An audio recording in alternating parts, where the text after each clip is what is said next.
Welcome back to Season 5 of the Changing Earth podcast with Sara F. Hathaway, blending survival fiction and fact to bring you entertaining education that will help you dream, survive, and thrive.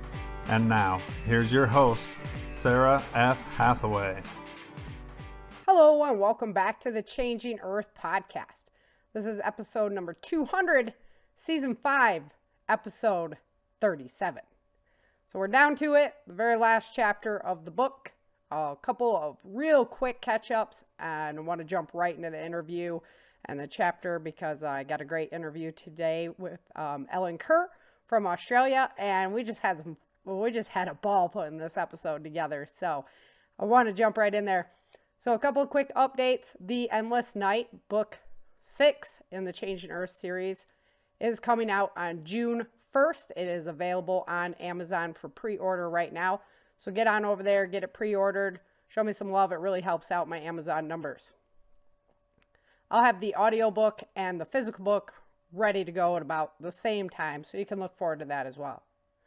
Hope on the Horizon, book 7, just came back from the editor, so I'm working on that, and that's going to be a lot of fun. So it's going to be out right behind The Endless Night, because I don't want to leave you hanging at the end of that book if you're reading rather than listening just to the podcast. So as I mentioned, I just want to do a real quick intro because I have a long interview and I don't want to have to cut it all apart for time. So let's go ahead and get right on into chapter 37 of Dark Days in Denver.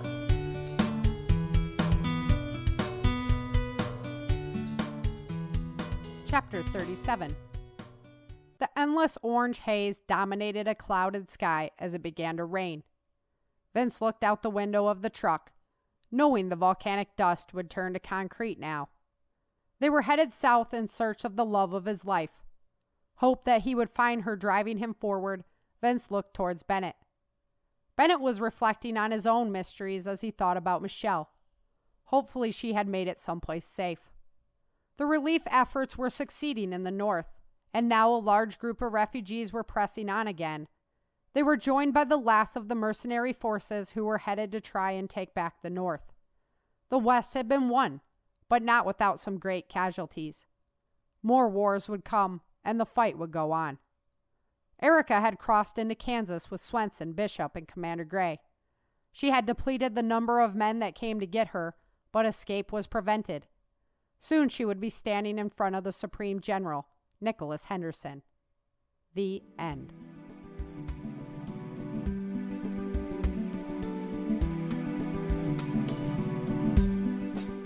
All right, so a little bit of catch up there just to close out the book and let you know where the story's going, and we just have to see what becomes of Erica's story and Vince's story as we get ready to roll into The Endless Night next week. So here today I have Ellen Kerr with me, and I physically had her with me. She came from Australia to visit me here in the States.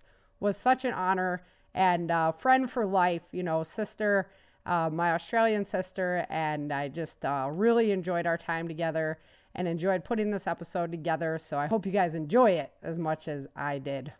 So Ellen was born in 1980 in Australia. She's currently a leading seaman in the Royal Australian Navy. She's been married for 16 years to her wonderful spouse, Brian. They have 2 daughters, Miriam and Emma, plus 2 spoiled cats, 2 ducks, 1 budgie, and 2 lizards. Ellen joined the Royal Australian Navy in 2003 and served for 14 years. She has earned the rank of leading seaman and is an electronic warfare director at sea. She does some really, really amazing things out there to keep her boat safe. Very neat stuff. When she's on the shore, she works in the field of electronic intelligence.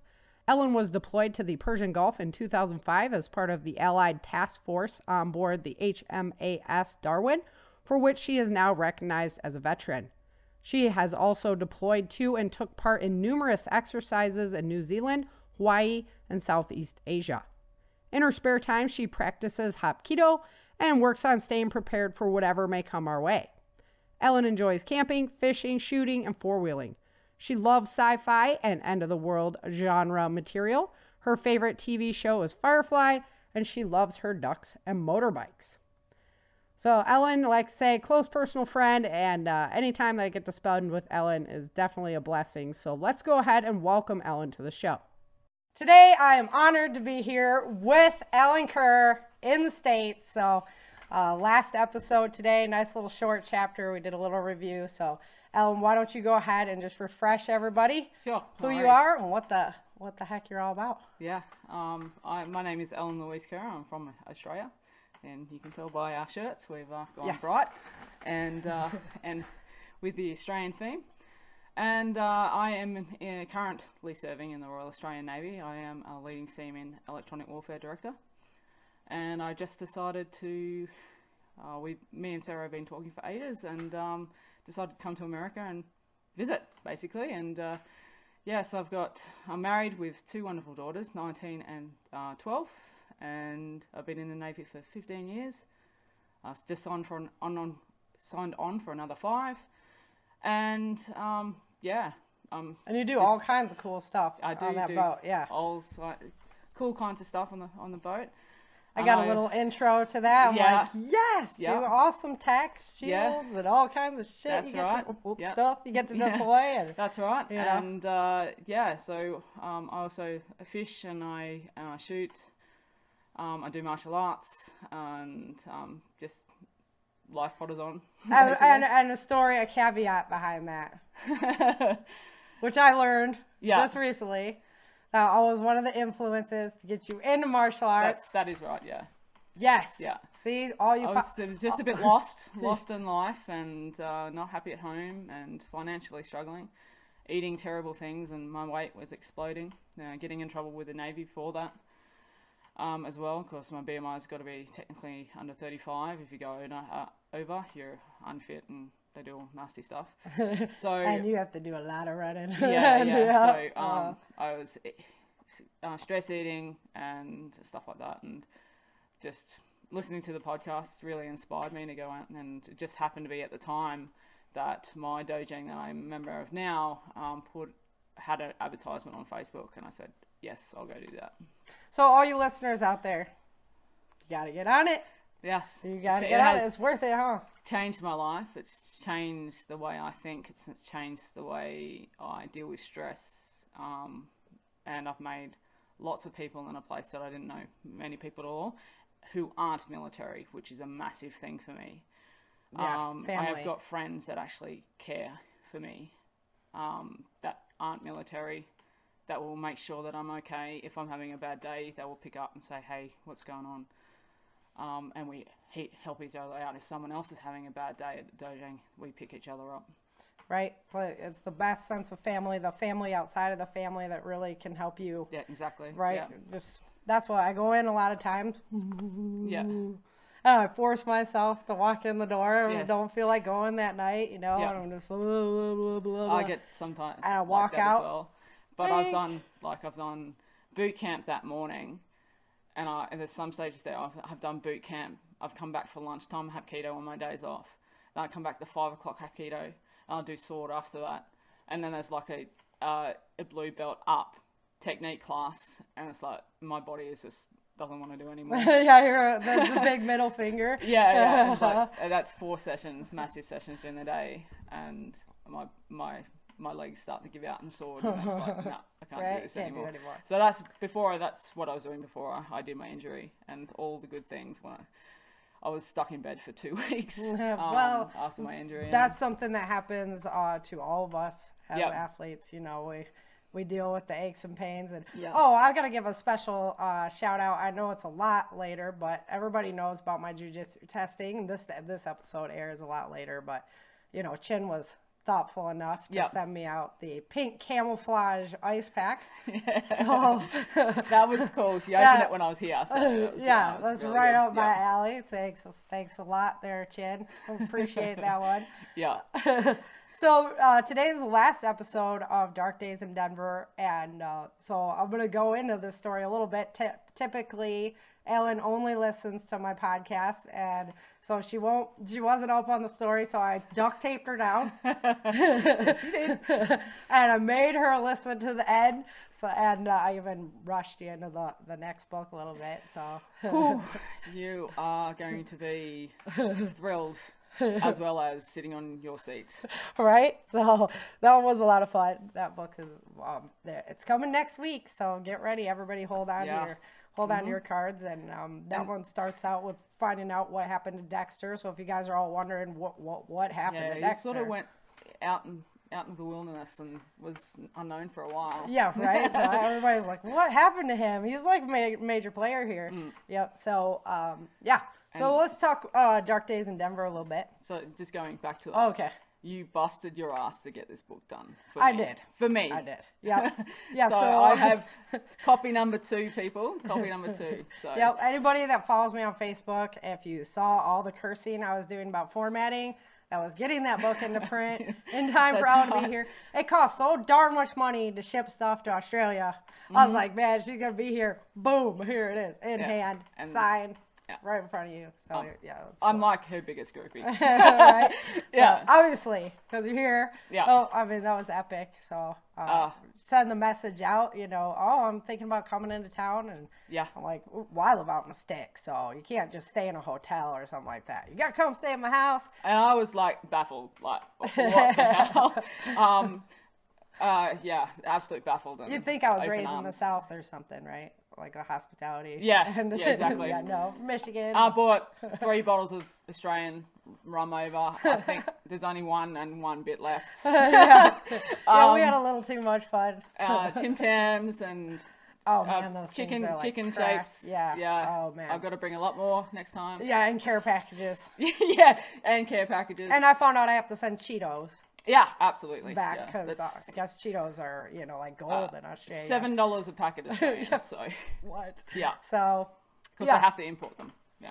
All right, so let's get a little bit into Dark Days in Denver. So everybody remember back the beginning, we started out in Nevada with the water coming up, and so that's the maps that I use to project the potential water level increase is actually factual. So this is things that could actually happen if the She told me about this and showed me it. She does a lot of research. So, yeah, and it's real. So that's kind of scary. I didn't look at what Australia would look like. So that might be something you want to check out. Yeah. Right? Well, we had a major flood happening in, when was it? Early 2010, 2011, something maybe it was late. But that's from the rain, right? It was from the rain. So about the ocean level increase. So it's going to put pressure on all those coastlines. Well, there is islands in the Pacific at the moment that are getting threatened. So there's certain sports fields where they'll go out and it's all soggy. Yeah. So right. It's not looking pretty good. Yeah, so it's something to keep our eyes on. Yeah. Obviously, we had the show about the ocean level increase, and that was pretty disconcerting to me that people don't even want to think about where it's going.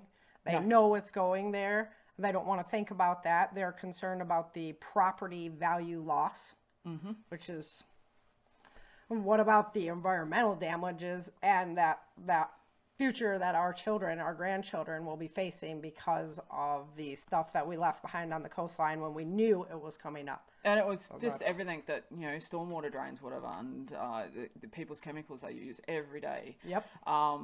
Just gasoline. Just the tyre dust. Yep. Tyre dust off your tyres. All the that. gas, smog. And I used to live in an apartment in Sydney where it's like we're on a major road, and my deck would just covered in black smog dust. It was horrible.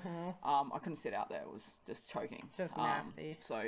And then it was, because it was military accommodation, I have to go out there and scrub it down. Right, and that's just, our countries, which are, pretty advanced. I mean, you look at countries like Mexico and stuff like that, and the amount of stuff that would be leaching into the ocean there and everything. So that was kind of...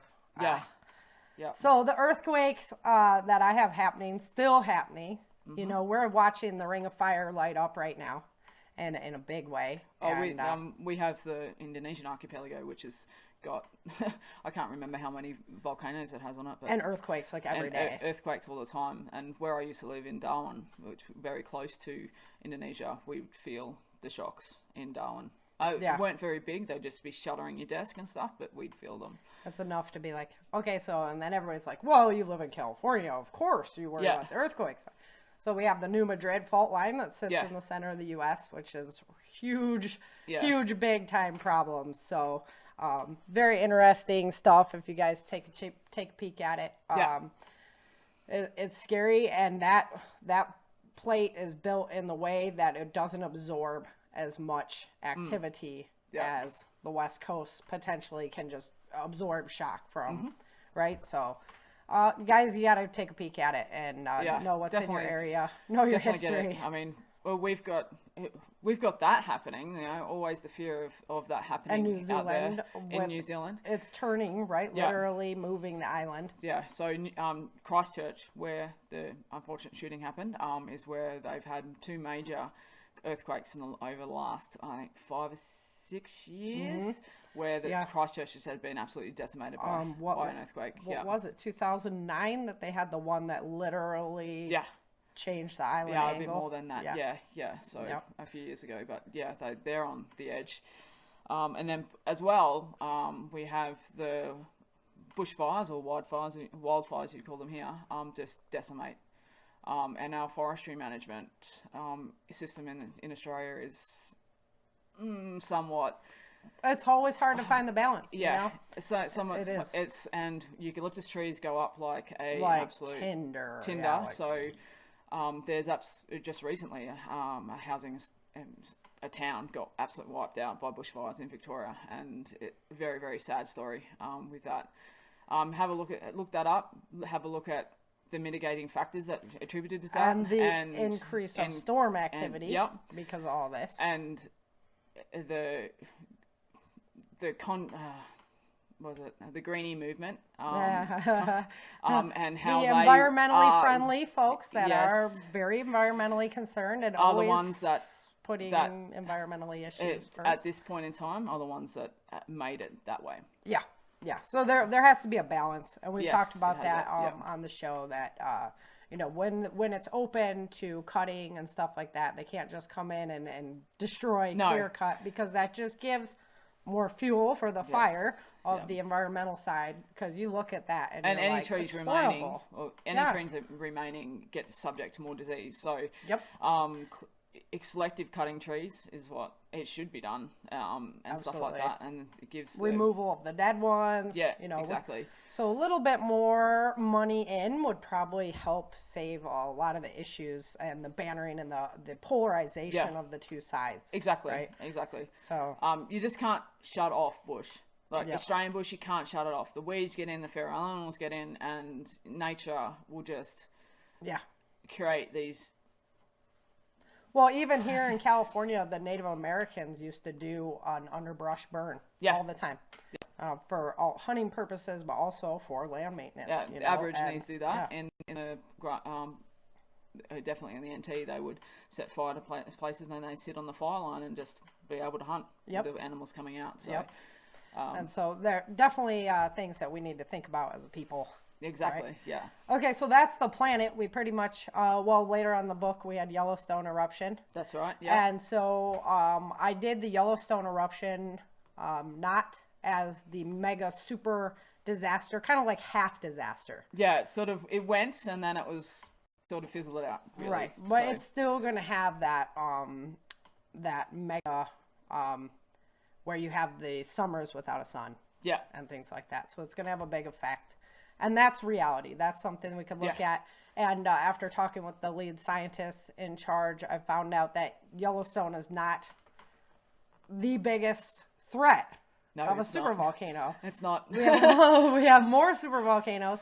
We have little volcanoes. And if a lot of volcanoes, because of earthquake activity, go at once, then we're looking at the same kind of global changes. Yeah. And then if you have the strategic ones around the world, like Iceland, Krakatoa in Indonesia, The other Ones ones in California, just around and then- around the world, it's gonna be like a nuclear bomb going off, really. And then we talked about India and Pakistan Exactly. Yeah. being in the situation they're in. It's If you guys don't know fizzled down about a this, little you bit have to now, watch out. but it's fizzled down a little bit now, but Yeah. they're tit for tat at the moment.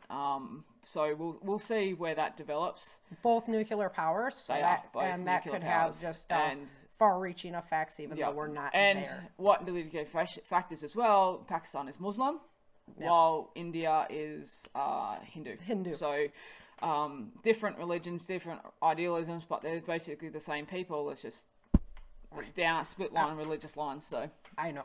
I find it funny. Like, we're going to sit and argue over the way that we practice religion. yeah, Well, who cares? Let each other be free. Yeah. And you want to practice that way? Awesome. You want to practice that way? Great. But as long as that doesn't hurt anybody else, as long as your belief doesn't cause you to cause harm to other people. that's one of my founding principles, is that freedom to religion, and you can support anyone, follow any religion you want to. You can be the flying spaghetti monster if you want to, or be a Jedi or whatever. Yep. Just don't try to pass your idealisms on me if I said no. Live it. Yeah. So you live your belief, and then if other people think that's a great thing, then that's something they want to do. You don't need to pressure it on That's right, other people. Yeah. So it's that's kind of my belief too, as far as Yeah. that goes. Yeah. Okay, so that's kind of our planetary issues that we're dealing with in Dark Days in Denver. Yes. So one of the things I wish I would have researched a little bit more is the gas mask situation. Yes. Because I just went straight, gas mask, So expensive. But it's going to be a particulate mask anyway. Yeah.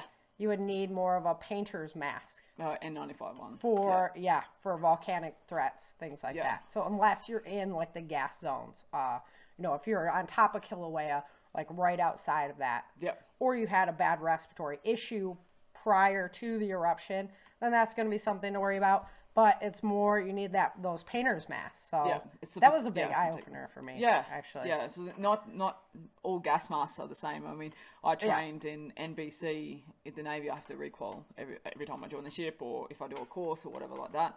And they all tear gas us in the House of Pain. The House of Pain. So the first time we go, and we got that the sounds like gas masks something for on. my next book.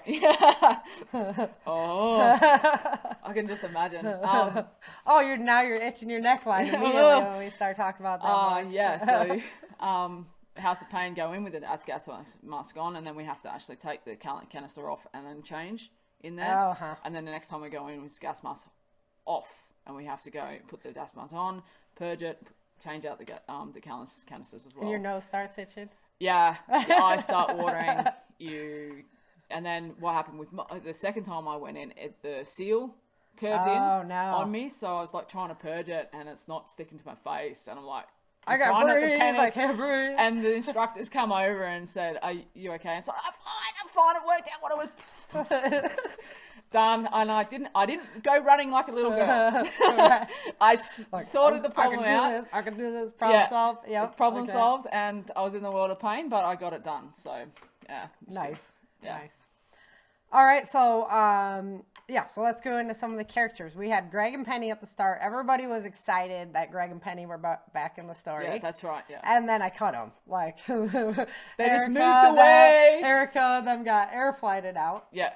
And Greg and Penny did not. Mm-hmm. And so everyone was like, "Oh, yeah, really?" That was, So they got air flight, and then they had to get transported in trucks, and Bennett, had promised Erica, and they have this history of Bennett not being up front with Erica and stuff. Yes. So the Merkley scene was epic. Yes. Where he freaking socks Merkley. Yeah, that's right. And they come back into the camp, and Erica's there, and she just hears a commotion, and the next minute Bennett's like getting dragged off the truck and train. And Erica's going to visit him in the prison. Yeah, it's like, what is going on here? Like, socked him. Yeah. So got demoted. That was awesome. And Erica was up high. She's like, going puffing her chest. Boop, boop. Yep. So, and hindsight's 20/20 on that one, because it was Merkley's son that turns out to be the turncoat. Yeah. Right? And then Merkley won't send no what help. The hell? So it's a good thing he socked him in the beginning, right?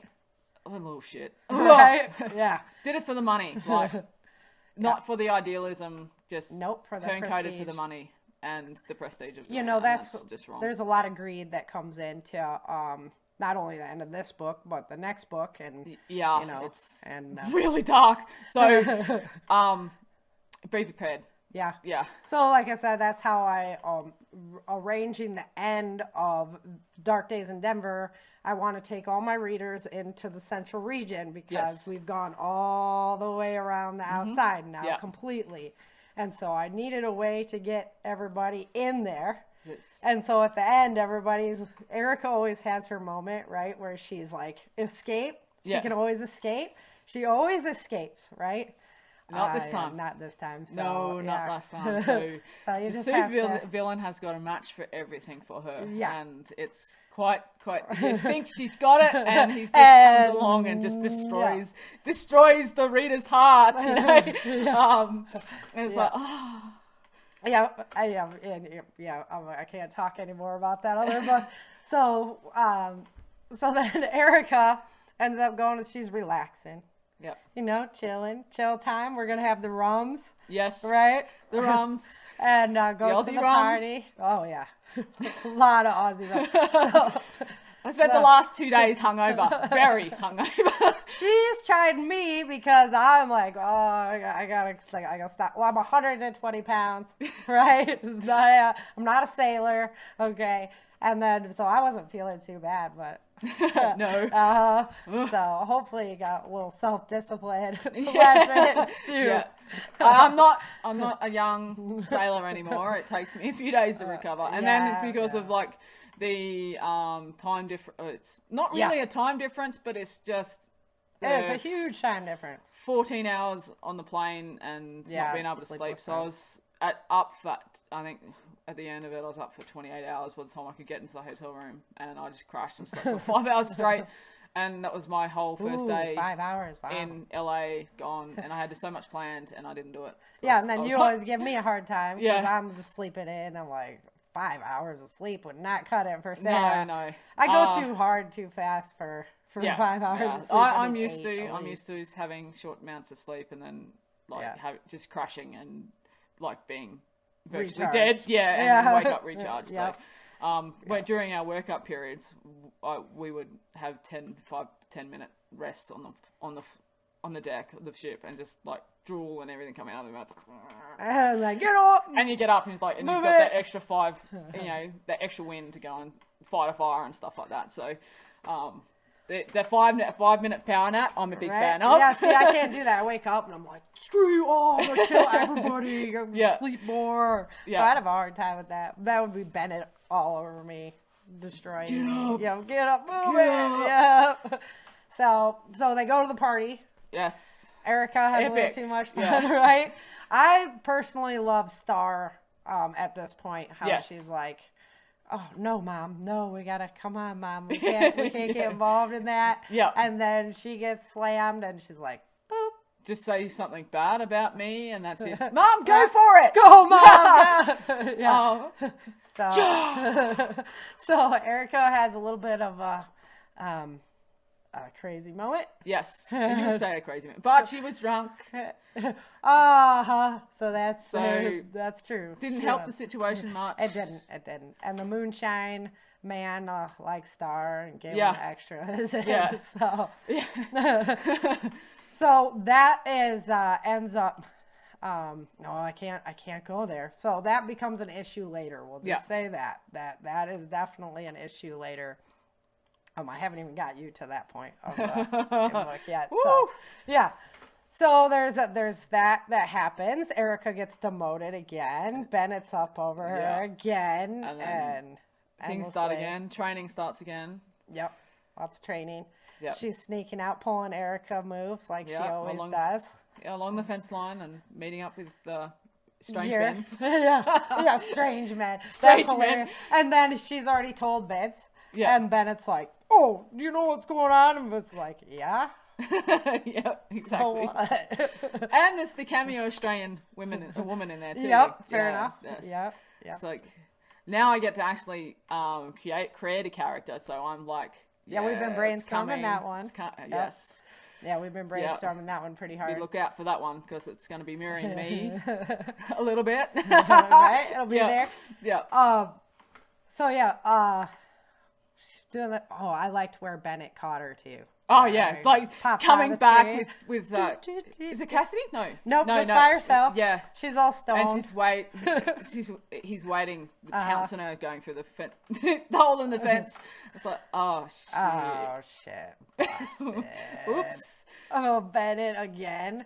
But he's actually cool that time. Yeah. He lets her off. Look, Victoria thinks she's going to get all busted and everything. And then when she's in the gym and there's the restricted section at the back or where it is in the building and she's like sneaking. Oh, yeah. I forgot about the restricted section. The restriction area. When her and Vince she finds out there. The shit is going to happen. And the new maps. Yeah. Brad. Yeah. Was there. And Brad was always like the scientist dude. The scientist dude, yeah.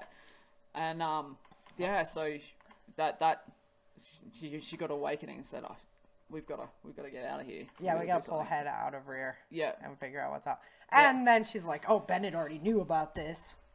Did you know about this? And he's like, what are you talking about? Yeah. Yeah, classic. Totally left Bennett out of everything. And it's like, he is blown away as well. Merkley. Yep.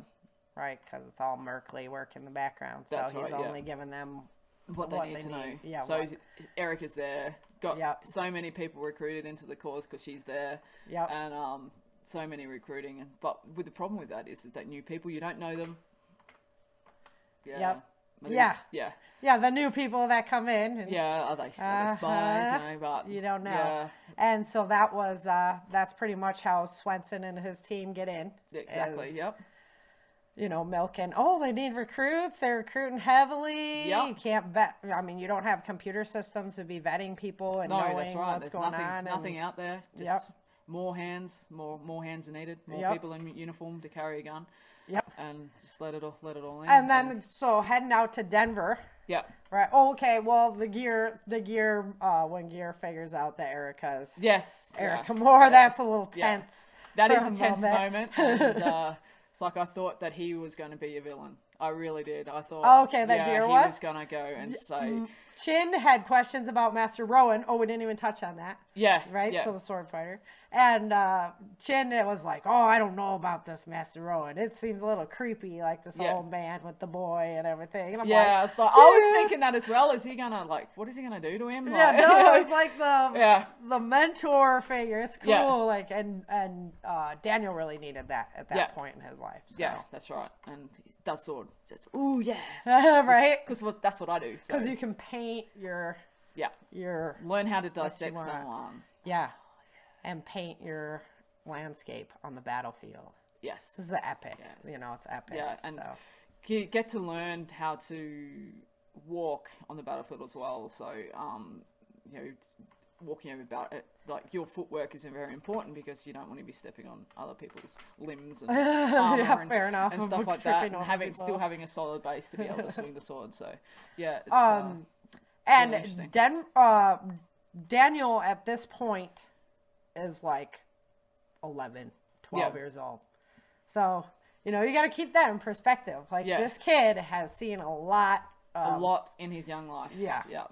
Been born in a refugee camp and he is that's all he's known is that and then the whole run under the hammer, and then being in the room when the men come in and they're in the black uniforms. Yeah. That's a heads up. There was a different uniform. So just heads up, everybody, right? It was a black uniform. Yeah. So he is, experienced all his friends just, shot in front of him and stuff. And so really thinking about that, it was like, the image that I'm painting for this kid is pretty hardcore. And that's why I did the episode on PTSD in children, stuff like that, because so many of us have very challenging childhoods. But this is like we mirror each other. Like, no tomorrow. Right. It's like so different parents, but the same sparkle. Right. Yeah. And but this is so much death. That as a child, that's gotta be. I've experienced not only in my childhood, but in the military. I haven't been out there in the battlefield. I've been to a war zone, but I was at sea for it, so we didn't see anything. Right. But when I worked border force, border protection, I saw some shit. So it's to this day I still get images of that nasty stuff. And I wasn't actually even out on the boats pulling people out of the water. I saw pictures of it, the aftermath. And but it was like, that was too close. Being a mother, and seeing children, it's it infects me. So you and that was the whole bombing. You know, when I'd paint the whole bombing scene. Yeah. You know, that was you know, there's parts of the book that I write too that I'm like, how could I do that? Like, I go back and read them. Well, you've seen, because we listened to it together, and you see how pissed off I get about my own. We were listening to it in the car, and like, I was driving, you know, wrong side of the road and everything. The right side of the road. Wrong side. It's aluminium. Aluminum. And it's like Sarah's getting really animated, and I was like, I'm driving and I'm listening, and like Sarah's just cursing in the car. How could it happen? That's right. Yeah. I see that now. Yeah. So I get just as frenzied up about it as you guys do, pretty much, if not more. So, and you know, like having to eliminate Kyle in the whole battle scene when Erica gets taken, and Cassidy as well. I was very surprised about that. Yeah, just boom. You know, it's rough. So I introduced Gear's character. Yeah. And I can only really have, you know, so many characters, right? Yeah, otherwise it gets too confusing. Exactly. When you have to dance with so many characters. That's why I've always tried to read Lord of the Rings, and I've never been able to get through it. Right, you almost they have a like family map and everything for Lord of the Rings. Yeah. So you know you can follow what's going on and whatnot. And it's okay. I have to get back into it then. Yeah. So. Like the big books. But, so I introduced Gear's character with all of the Colorado boys, and so it was like, Cassidy's character was, you know, just that. And it also gives more to Gear as well, so Gear is going to be more driven and more on Erica's side now because... Yeah, because of the history. Yeah, he's lost his sister. And that was cool. They had the cool knife fight and everything, though. Like, Cassidy was really cool. Yeah. So losing her was a bummer, and then when Erica got taken, it had to be that epic moment. It had to be. Yeah, I was like, no! Right? Yeah. But it had to be, like, when you look at this timeline, it had to be something like this. Like, because she's not just going to be, it's not just going to be easy, like, oh, here we go, we got her. You know, she's got a crew that constantly surrounds her. And a family that constantly surrounds her. The principles of self-defense, fight to your last breath. Yeah. So I got Star out of there with the ear injury. I got her removed from the picture. Yeah. Dexter was already removed from the picture. You don't know what happened to him yet, but he was already removed from the picture. Yep. Bennett stayed behind. That's right. Yeah. Right? Yeah. So we'll take Bennett out of the picture, but of course Vince would never leave her side. I mean... Yeah. Right? Well, you've met my real life Vince. And, yes. You know, he would never... Dexter. Yeah. And he would never, ever, at that point, when the cards were really on the table, there's no freaking way he would ever leave my side. Yes. You know? So, it was like, how do I make this all happen? And her getting captured so I can get the readers into the central region, you know, without killing Vince. Mm-hmm. And so when that episode aired, I thought he was dead. Like, when he goes over and Swenson, and Erica's scrambling. And it's like, oh my god, she killed him. She's killed him. What? And she must be really pissed at her husband. And I was like, no. Yeah, Chin too was like, oh. What did you do? Like, and then he kept reading it. Oh, you freaking stick, man. You had me going. So the pocket watch is like classic, right?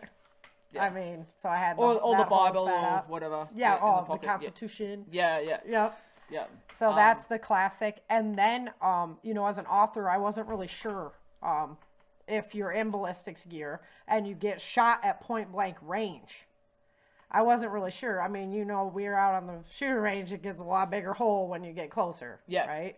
So I wasn't really sure, like, if that was a reality or not. So it was awesome to do that that interview where I found out that yes, indeed, as long as the helmet was whole, Yep. it wasn't pre-cracked, and stuff it wasn't like worn that. out. But it'll only take one. It'll only take one. Right. And then But he shot him in 2 different spots. Yeah. One spot. And, So- and then your structural integrity is gone. Yep. It's just like a Yeah. motorcycle helmet. I ride motorbikes. If I drop my helmet, that's the $500 helmet gone. Gone. So don't drop that yeah. like the cell phone. Yeah. So Right. if you have an accident with a motorcycle helmet, you've got to get rid of it. Yep, Because new one. the structural integrity, and when you're talking about your melon, Yeah, that's you big need time. need Yeah. to protect it. So in that group, Kyle was killed too, and that was a bummer. yeah, Star was very sad. Yeah, I really liked Kyle. Yeah. And then Ellen knows I have my notebook of all my characters. I and saw it. I saw Yeah. the Bible. I have seen the Bible, Yeah, and she's taken me through the Bible. So I've gotten people requesting me, like, why don't you do like a character notebook of like all your characters with their backstories Yeah. and stuff. So maybe if I find an artist one day that can actually draw the characters, because some of the pictures that I have are not, they're for me. They're not, I can't use them commercially. Yeah. Right. So Yes, so that's that's where right, some yeah. of my issue comes up with doing that. Yeah. But and then also putting out a map. That's a map of the country now. People have requested. What does the map look like? What does Yeah. the map look like? Yeah, 'cause- and I see the map all the time. Yeah. But none of you guys do. You have to I just have to explain it. and coming here, like, this is the first time I've ever come to the mainland, America. First time I've ever been through an international airport. I've been to 15 different countries, but all with Navy. And so coming here and driving up for the first day and seeing everything, I'm putting everything into perspective how you wrote it, and where the dam in the first book was. Technically would be yeah, because that's a fictional part of my story. Yep. Yeah, that is fiction, but it was on the cards at some point, and I got to see a lot of. I took you down to Coloma. Yeah, that's right. Where The like gold, the Lotus Camp would be. Yep. The museums that they, harvested the old Yep. stuff from, the blacksmith shop. Yep. And all that. saw We got to walk around in yesterday, there. and that was brilliant. But yeah, I guess it put it all in perspective, and I had a vision how it looked, and then I actually come here and it's like that's yeah, what it's like. wow, Yeah. it's actually here and everything. Yeah, that's fun. That's a fun part of that book. And then for areas that I don't live in, man, I just study the heck out of topographical maps. Yeah. And that way, and the wild foraging. That's there what I and did stuff, to so. find my way here. Was study where I was going to go. Right? I know, I was impressed because you can't just pull up to my house with GPS. And Yeah. the GPS says I live in the middle of a giant field somewhere. Yeah. And so she pulls up, and it's classic me out the door, who's in my house, Yeah. what's going on. Lucky I don't have a firearm in my I hand. made it here driving Yeah. on the wrong side of the road. Yeah, on the yep. wrong side of the Yep. car. And It so was freaky. I was like, oh. I was like, oh my gosh, you found my house? You Well, made it? I should know, you're Wow. Navy. Yeah. So I got here and yeah. Not a It was- navigator, but No. but Navy. But I'm very good with maps, so yeah. Yeah. Okay, so that takes us up to where Erica is captured. Yes. Yeah, and then so The villain. yeah, The new villain comes TJ in. Swenson. So and you get to every see his opportunity, picture, you just hope she's gonna kill him, but it's not happening. right? No. And I did that on purpose, Yeah. guys. I'm sorry to tell you, I honestly did that. I on was like, when purpose. she had the glass in her hand, and it was like, just come on, get his jugular, just do it, Right? Even if you die in the process, it's like, come on. So 100 and nothing, 5 foot nothing, Yep. and you got freaking 4 or 5 guys that are all like Yep. trees. And I sparred a TJ lot of is them. like Yeah. the BJJ mixed martial arts Yeah, person. he was a knuckle fighter, bare knuckle fighter. Yeah, and so very formidable character. That is going to be interesting to see where. Yeah, where it how- develops. Yeah, how how she's going to get him. how- Because you know she's going to get him. So anyway, there's the escape attempt, and where she actually gets out of the chains because of those guys that come Yeah. in, and they actually come in later if you pay attention to what town she's in. Yeah. Where the other characters come through. That was the exciting part. I really wanted, I was like, gonna have her just like cut that thing out of her wrist. But then Gray's like, oh, you're gonna kill yourself, dude. Yeah. So I don't know. And that's a really scary prospect for me because that's coming. It's coming to the world now. Yeah. So you would have that tech implanted in you. Not me, thank you. Right, yeah. It would make it much easier to sell people because you can just barcode it over and... It's scary prospect. Don't give up your guns, Americans. Nope. So we'll get into that in a minute, though. Yes, we will. We'll talk your ear off. Right, yeah. So, got Erica. She's moving. She's still progressing. The guys go back to the homesteads, which have been annihilated. Beautiful, beautiful. You know, I painted it this whole beautiful. In the end, it's just like it was only only two planes made it back, but the rest of them got shot down. But still, No, it was the ash claw, the volcano, right? Sorry, yeah. Because that really happens, like in Iceland when they couldn't do the air flight and stuff. So they were trying to make it possible. So suicide mission. So that shows you this new organization that you've created is very much of a dictatorship, and people are willing to. Yeah, where they're going. Yeah. Where the Central Region's going. Yeah. Yeah, it's on the move now. Ooh. So that takes us up to the trip with Melvin. Yep. So did you think that she was going to get the message to him? Or you thought at that point TJ's already freaking... Yeah. Well, he already took the shirt off her by that stage. Yep. Didn't he? So she had nothing to pass on. She had nothing. She was walking around in a bra. Yeah. And a undies with a burlap sack. Well, she did have her camos on. Okay. But still, it just drives me nuts. I'm like... This is when someone, is so close and someone who can stand up for you and you can't do anything because he's right there. Right there. And, and actually, like, sticking up for her. Even though he doesn't even know who she is. Right? Hasn't come to that conclusion who she is. And that's heartbreaking. Right? It's... And that goddamn whip. Yeah, that's... So his whip is kind of like his magical tool. Like, it's his power source, right? So... Yeah. So that'll be... interesting to see what she does with that. Yeah, so that's kind of... She almost gets it. Well, okay. No, so anyway... almost broke it. No, just can't. Yeah. Okay. So, that brings us up. And then she gets freaking the knife. Mm-hmm. So the big question is, and this is something I haven't even answered as the author, where did the knife come from? Didn't even think of it. Right? So Merkley has been feeling bad. Yep. Merkley finds the campsite. Yep. For them. Was it there? Was it left there? Or did he plant it there?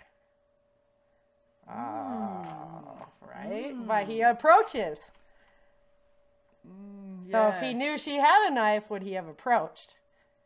Or was he coming to tell her something else? Or... Right? Yeah, I'll leave you guys wondering about that one.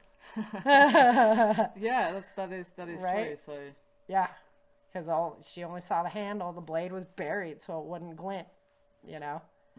And Swenson was off his game, which is highly irregular. I was going to say something, but that'll go into the next. Yeah, book. No. See, I shouldn't have taken you to the next book before we recorded. Yeah, that's fine. I know my limits. Right? So, yeah, that was interesting. But she gets Merkley. Yep. Freaking, how can I help? You can freaking die. I love that part. Yeah. And then Serge. You traitor, you. Right? Yeah. Almost gets. Yeah. Now, would it have worked? We did throwing knives the other day. No. Right? I sucked. I think I got one that stuck. Right? It's tough. Yeah. It's a lot harder I would had much more fun with the pistol. So. Yeah. That's why Dexter gets the bounce, right? Hits him with the back of the handle. And I buried one with it without the blade. It was the handle. The handle. Yeah. That's where it came. That's where that idea came from. Was actually practicing with real throwing knives because you're like, dude. Yeah. So would it have worked? I don't know. She was willing to try anything though at that point. I would be. Yeah. I'll be like, no, exactly. Let's be go gone. back to what I said before. You fight to your last breath. Yep. Basically. Yeah. absolutely. So hard for her though, because, with Vince, you live together, die together. Yeah. Well, yeah. She doesn't. Right? She thinks he's dead. So Yeah. her whole life has just been Annihilated. and to remain strong in Yeah, that and hope situation is like hope. the Yeah. biggest thing that keeps you alive in a captivity type situation. And so to have all of that hope just being eliminated, it's Still have my children. puts still her, got me. yeah, But yeah, puts her in a real pickle. that does, yeah. So, all right, guys. So you got to stay tuned for the Endless Night, which is the Endless Night. It's a dark, dark story. Very dark book. Next season, we're going to be doing lots of. We're going to do a lot of lessons from the chapters, but I'm also going to do a lot of highlighting of people in our community and what they're working on and things like that as well, because there's some of the parts of the book that just get so gruesome and grim that Just to have a different topic. Yeah. Yeah. exactly, that we're gonna play with it a little bit. Yeah. And then I was telling you to keep it, I had to keep it lighthearted because people like to smile through my books too, so Yep. I work that in there, so don't worry, it's not all doom and gloom, but we're reading post-apocalyptic fiction, so Absolutely. that's what it's about. Okay, so there's the book for you guys. So let's get into prepping in Australia. Yes. Man, so what we focused on this weekend was doing things that are illegal in Australia. And we got a lot of video of, Yes, we do. of Yes. doing illegal things that are illegal in Australia. So maybe I Airsoft. could, maybe on my YouTube video, I could put some of the Yeah. actual footage in there. I while brought we're the talking cameras, about by it. the way. Yeah. Oh, nice GoPro too. Yeah. Yeah. So we did Friday.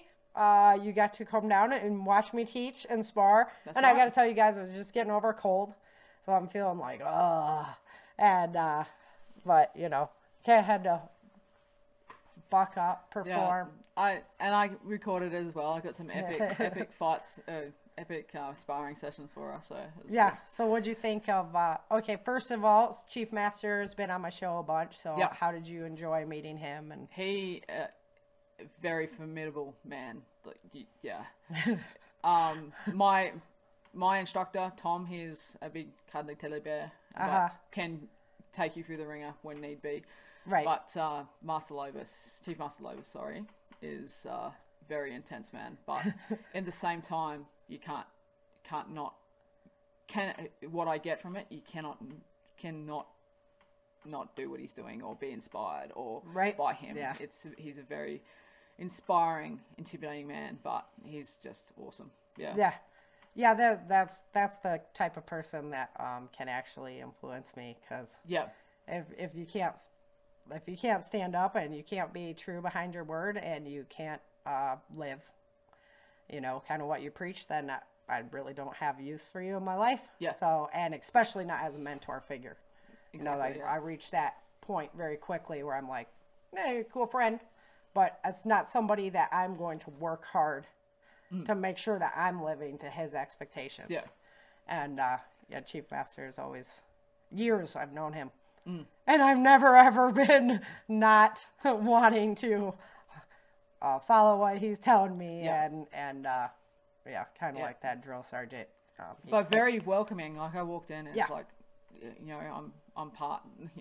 So that's what I've noticed about being here, being with you, is like I'm part of the family now. Like, Right? yeah, the first Yeah. time we've met face to face, and I'm part of the family. I did not know that guests do not wash up. Yeah. Like in Yeah, Australia, guests don't that's do dishes in different. my house. You know, if you come around to dinner, the person cooks, the guests wash up. That's a very big. That's part of our customs, really. Well, I'm gonna have to remember that one. Yeah. If I go there, so she wants to I- go across the ocean. Yes, gotta drug you up though.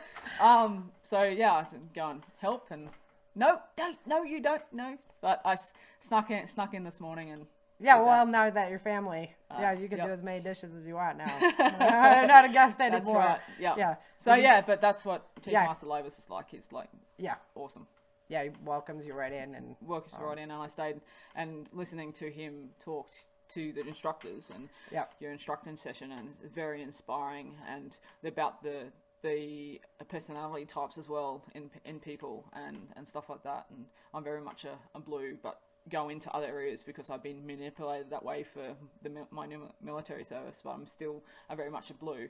I could see that call out, the strengths and weaknesses there. Yeah, it helps a lot to understand who's in your class, who you're working with, and that way you can address everybody, get everybody together. That's right. You want to keep people engaged and inspired, and you've got to approach those different personality types in a different way to keep them so engaged. I'm very much orange, like it's a pick.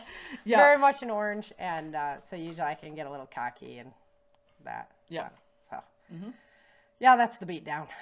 So cool. And then Saturday, woke up very hungover and bacon and eggs, fresh eggs from the chickens. So that was brilliant. I didn't have to store them then. We just take them out of the coop, cook them, and then we just hung around and stuff, and then waited for airsoft and had an epic battles in the afternoon with airsoft on Sarah's very very hilly property, and me very out of fit for that sort of stuff. I was struggling.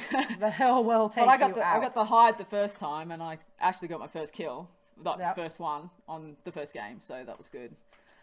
Sarah won the first 2 games. First 2 games. I came very close. I didn't actually get to you, but I came very close. We were eyeing off each other, and we're shooting, and I'm shooting, and I literally knew she was somewhere over there. I had to crawl across the ground. But I saw you. I saw you all coming. I was there, and I was standing up. Stay behind the bush. I can't kneel or anything with my knees, and it's very uncomfortable and stuff like that. So I'm just standing up, like in the butt behind trees and stuff, and I can see her coming down. Third layer of the coming down, but I couldn't shoot her because there was all brush there, and so I had to wait. Stay small. So she's come slow, and we've had this one opening in the brush, and I've come out, and I'm and then she got me. I think she got me like just grazed my leg, and it's like so the patience. Waited. And then my husband. She had no idea where I was, and I could have waited a little bit till she was closer. So I would have gotten right on top of you eventually. I would have just kept calling. So. And then my husband, shot the hell out of me for the rest of the day.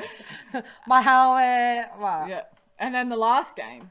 Last game. So I've didn't go down the hill. I sort of stayed up, and then I had Fletcher pinned behind a tree. So I leopard crawled up this little trail, and it's like I saw him. It's like, and trying to get like the little part, the little barks and stuff. And then you're over here behind a tree, and I've got him pinned, but I don't want to try to get you to make me open. So it's like I'm trying to get in, so I can try to get Brock you. had me pinned down behind the tree. I'm like, dude, really that's smart. so good. They're automatic airsoft rifles, and they just let loose, and it's so fun. So much everybody has the initial when you first get to shoot the automatic. What do you say? That's the giggle I'm after. I had to wait for it for a little bit. And I was like, shoot it again. Oh, there it is. Everybody gets it, man. I don't care. Like if you've never shot a gun or you shoot all the time. Everybody that picks up the airsoft and gets to fire like fully automatic is like. Oh, that's what we did again Saturday morning. I went to Bass Pro Shops for the first time. Oh, fair enough. Yeah. Yes, it's had to go get camo. Yeah, we could have run around in Hawaiian shirt. So so I had camo, but I had blue boots. So. Oh, that still works. It worked. You can't see them. And my red hair, which. No, it worked too because we got red dirt. Yeah. So it gives you that little glint. It's it didn't really affect it as far as I could see. I walked in, I was like, oh, heaven. Yeah, Bass Pro is pretty sick. I'm going back. Bass Pro is also Cabela's. Cabela's owns Bass Pro shops now, so they're one and the same. And what we got the camos. I got a bucket of bullets. Yep. I got a big old. Yep, the bucket of bullets. Yeah, they're kind of shitty, but 5 cents a bullet. Yeah, good for plinking. We had a lot of fun. But what else? We got a little bit more airsoft stuff. Oh, you got your K-bar. Yeah, I got my K-bar. Yeah, we'll see if she can get it back to Australia. If not, you better just start shipping it back to me. And we'll figure that out. Yeah.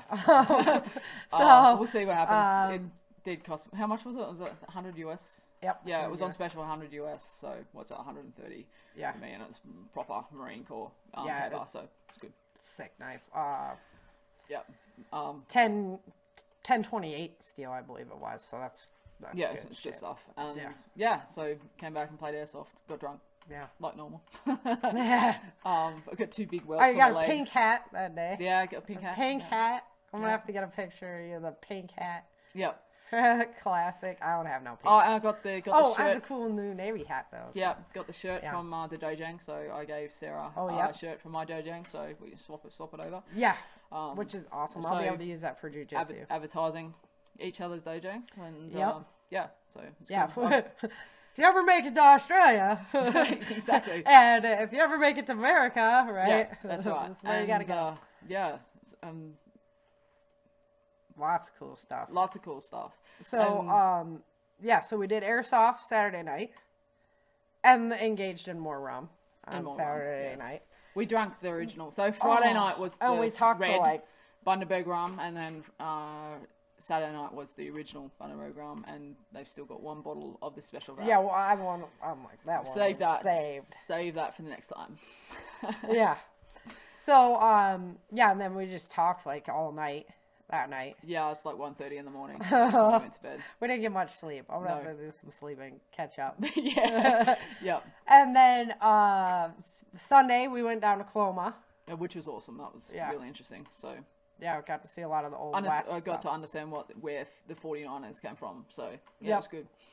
Yeah, and then even though we're tired, oh my gosh, that's And worn our legs out. are sore because we're I running was, hills. I was barely moving. I thought it was gonna be worse off today. I'm good though. Yep.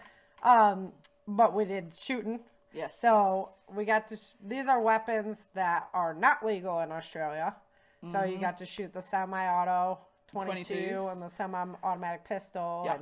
And Well, the semi-automatic pistols are a different category of license, and they're a lot harder to get. But we're definitely not allowed to have semi-automatic long arms unless you're on a certain. You got to go through the right channels and be a pest controller and stuff like that to get semi-automatic long arms. But yeah, in it's Australia, really, the pest controllers have. Yeah, yeah. I believe that. yeah. So it's hard. It's hard to get that, and a lot of guys have got their applications cut back, and we're not allowed to have suppressors as well. But they brought it in for those guys that have We suppressors. can't have Yeah. silencers yet, or any of that. No. I found out, so the state that I live in, you can have a magazine capacity of 15. Here Yeah, is 10. I can only have 10. Yeah.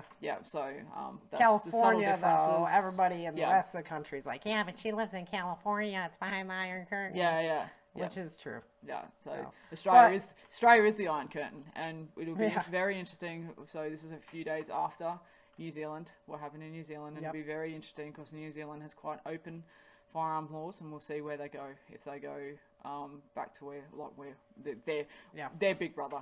Where Australia is their So big brother. you basically. used to have even less gun laws than we do, because we've been registering our firearms for a long time.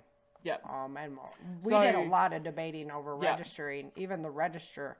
And I didn't realize that my friend TJ, actually, the green personality, right? Yeah. He's always asking questions. And Yep. Yeah, he was. He was like yeah, on to me about he's a everything. very green yeah. person. So I didn't realize that in World War II, because the firearms were registered, Hitler had a list of Jewish people who own firearms. And that's super disconcerting. And when they did I'm going to call it the gun grab in Australia, you guys didn't even have registered firearms. No, they so was weren't registered. everybody willingly. Not everyone, but I- we'll keep that quiet. Yeah. So what? 1 million guns you guys had, and like 700,000 were turned back in. Yeah, and it So- was and you wouldn't. That was a government buyback, and you didn't get what they were worth. What there was Like, actually if worth. they were So handed, those people willingly taking their firearms, even though they weren't registered, and turning them in. destroyed.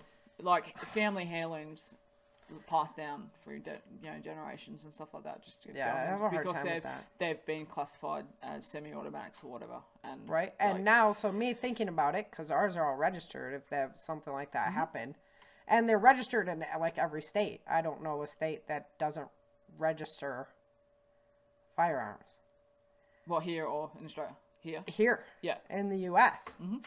I mean, thinking about Texas and that, I mean, you're still your firearms are registered, and that kind of spooked me. That was a new avenue that I was like, oh my gosh. You only need that one corrupt person, politician, at the firearm registry or hacking or whatever, and they've got the criminals have got a shopping list. Yeah. Of places to go. Yeah, and thinking about it from that just angle had too, I was one like, one incident in Australia last week where it was actually the friends of the people. They rocked up and said, "Open your rocked up with weapons like knives and stuff, and got the guy down on the ground and said, "Open your safe," and he just complied and gave them 3 handguns. So now these guns are in circulation. The criminal community probably got the serial numbers scraped off them now, and probably the police will never find them again. it's just insane. Yeah. So that was a big eye opener. Yeah. There as far as that goes. They've already had in New South Wales. They've had some breaches in the firearms registry already. But the thing is that what I was explaining to everyone on Saturday night is that we can't have them sitting out anywhere in Australia. So if they're in our house, they has to be locked away in their safe. Yeah. The bolt has to be stored in a separate container. So I've got a 5-gun safe. I've got 3 rifles at the moment. So the bolts have to be stored separately away from the gun. The actual rifle itself that has to either have a trigger lock or a bolt lock on it in the safe. And then the ammunition and the bolts are stored separately. And then if we're transporting them, they have to be the bolts removed in a separate lock container compared to the ammunition. And then it has to either has the trigger lock or the bolt lock in transport, and you can only take them out when you're actually at the range and unlock them. So basically using them for self-defense is like... Yes, so we don't have a castle law in Australia. So. And this is something else that was... So what else can you not carry for self-defense? Then we're not allowed to have pepper spray or tasers. So, and if you have a pocket knife, they'll be questioning you why you have that as well. Right, I mean, New South Wales has just banned zombie knives, so-called zombie knives. So anything with a double edge. So females. There's incidences in the last couple of years where females have been taken and raped and stuff like that in wide open spaces. And what can you do? What can you do? Unless you're trained. And I mean, come on now. I'm really trained. That's why self-defense is you have to learn it because... Well, and even still, I'm super, super trained. Yeah. But it's a matter of numbers. Yeah, exactly. Right, like you... I think I've got a chance against someone who's one-on-one. Right. But if it's a group, I'm right for... Yeah, exactly. Keep fighting to your last breath. But, make it that hard for them. Yeah, that's what I tell my boys. I'm like, if I'm not going to be a victim, so I won't come home. Yeah, make it that hard. It's not going to be worth it because they're after the easy. They're after the easy attack, the easy whatever. Yeah. We're not even allowed to carry pepper spray, and it's been voted in. So New South Wales is sort of the leader state for the other states to sort of take charge. Yeah. So the Shooters Farmers Fishers Party or Fishers Farmers Party in Australia, who I support, I'm not allowed to technically give them money or anything, but I'm not allowed to be in my uniform in any of the events or whatever. I gotcha. So, yep. But that's the party that I support, and they're just they're up from micro to a mini party now, so they're getting quite big. And they introduced a bill into the New South Wales Parliament saying that, well, let's if you're not going to let us have carry, let's give people some sort of fighting chance back. Right. And it was voted down in Parliament. We even have the bear spray. Yeah. Right. So that's like a 25-foot. Don't have bears. Right. In Australia, well, wait, you got that bird. The bird. The cassowary. Yeah. Cassowary. You said the bird will get you. Yeah. The bird will get you. Right? The crocodiles will get you. The snakes will get you. Can you use bear spray on crocodiles? That shit work? No, because they're in the water. Like, I'm gonna eat you anyway. They're in the water. They stalk you in the water. Yeah, I know, that's freaky. Yeah. Oh, and she's trying to get me to come to Australia. It's like the first thing. It's like all those dangerous snakes and spiders. Snakes and and stuff spiders, like that. Exactly.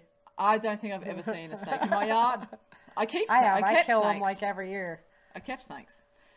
But we see the poisonous redbacks all the time. But they haven't killed anyone. What's a poisonous spider? Yeah. Poisonous redback? Spider? Yeah. Okay. They haven't killed anyone since the 70s, and Benin is fucking awesome. And they've got little jaws, teeth. So if they got to bite you, it's got to be like it's got to be like serious. Right, serious, like digging into you to get you. So, so that hasn't taken a life in a while. We'll see. So the funnel webs though, they're quite dangerous, but they only sort of start moving in the summer. And then everyone is aware that they're there. So yeah. That's what our rattles will be coming out. Yeah. And then we've got the top. 7 out of the top 10 poisonous snakes. Yeah. That's why I'm like, yeah. No, you're coming. No, actually, I wouldn't mind. I don't mind any of those things. It's the ocean. It's the ocean. I love the United States of America. Yeah. That's the problem. We're an island nation. She has to fly over the ocean, and I don't do ocean. So I think that's why. Apart from going to bed early and getting up early, and Sarah staying up late and getting up late. And then I love to be out in the ocean. I love to be in the sea. Like, and that's probably our only difference. Yeah, I think so. Yeah. We have so much else. Yeah. All right, Ellen. Well, we can see at our time we are ticking away. Mm-hmm. So we're going to have to wrap it up, or else my show will be way too long. No worries. And hopefully this will get some more supporters in Australia, and we'll start getting the prepping community back. There is a prepping community in Australia at the moment. It's getting bigger every day. So I'm looking forward to be able to have some sort of prepping thing. Yeah, if we can get it organized. And then hopefully maybe get Sarah over to do an appearance. So if we can get it organized and get some of the crew, won't be the next couple everybody years. Crew up to it have to be to go out probably there. And 3 or 4 years, maybe. Yeah, and maybe the day you can get Dale and Lisa on board. Yeah. Maybe we're gonna have. I'll just have to keep coming visiting you. Yeah, and we're gonna have to give Sarah a lot of Valium or something. Yep. Just knock me out like Mr. T. A-team. They always have to drug him. Yeah. To get him to fly. Yeah. Yeah, that's kind of me right there. Like I don't even like flying, let alone the ocean, over the ocean. Mm-hmm. All right, I'm a big wuss. So we'll just leave it at that. All right. We'll just leave it at that. Right. So yeah. All right. Alrighty, guys. Well, take care, and we will see you back for season 6. And Ellen's going to be coming back on for season 6 anyway. I'll be back here next year. So yeah. It has to be my yearly pilgrimage now. Yes. Yeah. Yeah. So. It has to happen. Wherever I am, you're going to have to find me. Yes, exactly. Yeah. There, so life takes on. So keep dreaming, guys. We'll talk to you later. Thank you, Ellen, so much for not only coming on the show today, but for taking the time and the money to come out here and visit me. Such an honor. I just had a blast with you, and I just can't wait till we do it again. So I hope you guys enjoyed the interview and just getting to sit down and chit-chat with us. You know, I always like to do something fun for the end of the show. Next season, we get to look forward to welcoming Chin as the co-host, and we are just having a blast doing the recordings and stuff like that. Great guy, and I'm just really, really honored to welcome him as a co-host. So you get to look forward to that. And next week, we will start chapter 1 of The Endless Night.